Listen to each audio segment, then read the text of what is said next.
of fun things to do with apples, you probably think of cakes and pies and tarts. You might not think of human ears, but that's a possibility now thanks to a mad scientist from Canada and his biohacking research lab.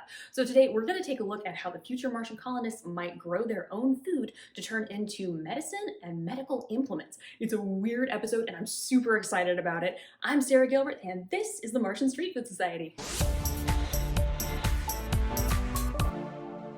So humans have been using food to turn into medicine for millennia, right? Whether it's herbs as topical treatments or deriving penicillin out of bread mold. But doing something like turning an apple into a human ear is an altogether different kettle of fish.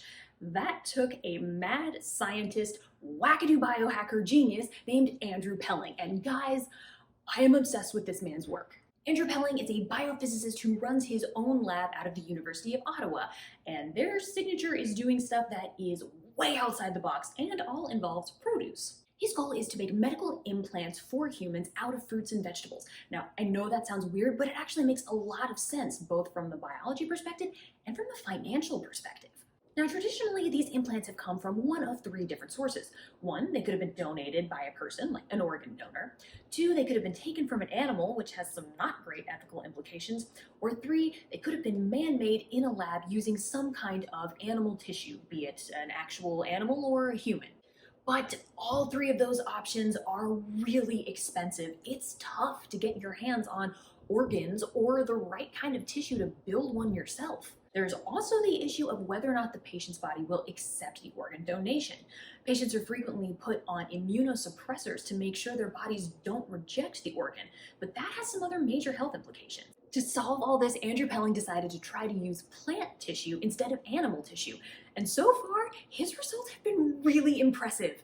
And this concept could have huge implications for people who are in remote locations like Mars. They wouldn't have to worry about finding donors that match. They wouldn't have to worry about shipping organs to another planet. They could just grow the materials themselves. Okay, so let's take a look at what this actually looks like. And squeamish people, you might want to not look, just listen for a couple minutes. Okay, so this is what that human ear made out of an apple looks like. They built this using a process called decellularization, which is a way of washing out genetic material like DNA, RNA, and proteins, and leaving behind just a celluloid mesh upon which they can seed other cells or build up the material.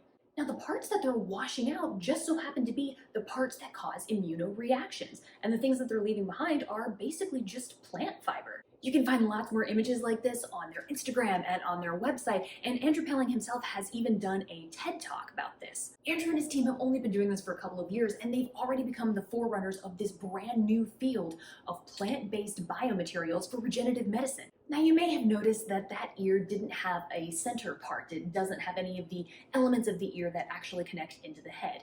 That's true. So far, this ear is non-functional. It's more aesthetic.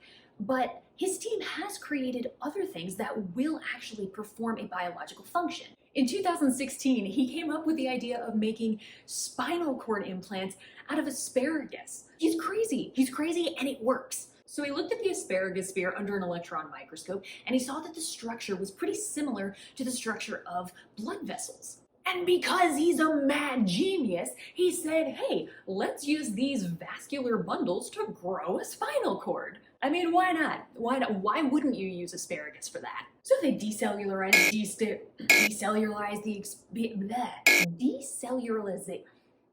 Nope. That word is so hard to say. So they decellularized the asparagus, hooked it up to some animal cells, and within a couple of weeks, the animal cells really were using that asparagus as a scaffold. So they started experimenting with lab rats that had severed spinal cords, and within a few weeks from implantation, the rats could walk again because of asparagus. There were no stem cells, there's no exoskeleton. He's literally using things that he bought at the grocery store. Plus, so far, because those plant cells are inert and biocompatible with the bodies that they're being implanted into, they're not breaking down.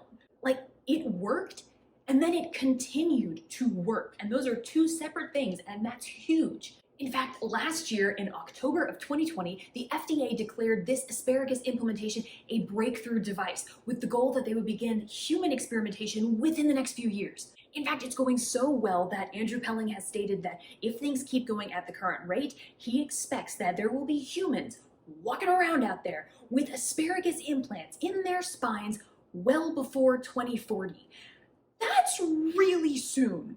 So, what does this mean for Mars? Well, for starters, we know that eventually there are going to be people that have injuries on Mars. We also know that transporting organs, even here on the same planet, is incredibly difficult. It needs to be fast, it needs to be kept at a constant temperature, it needs to be monitored the entire time. Putting that on a rocket and shooting it to another planet seems almost impossible. And it doesn't seem like there's going to be any other way to get organs or other kinds of body parts if you're on Mars. I mean, there probably won't be very many animals. It's certainly not the kind that we could harvest organs from. And the idea that one of the other colonists would be able to be a biological match to be a donor for somebody when you're dealing with such a small group of colonists, that seems, pardon the horrible pun, astronomical.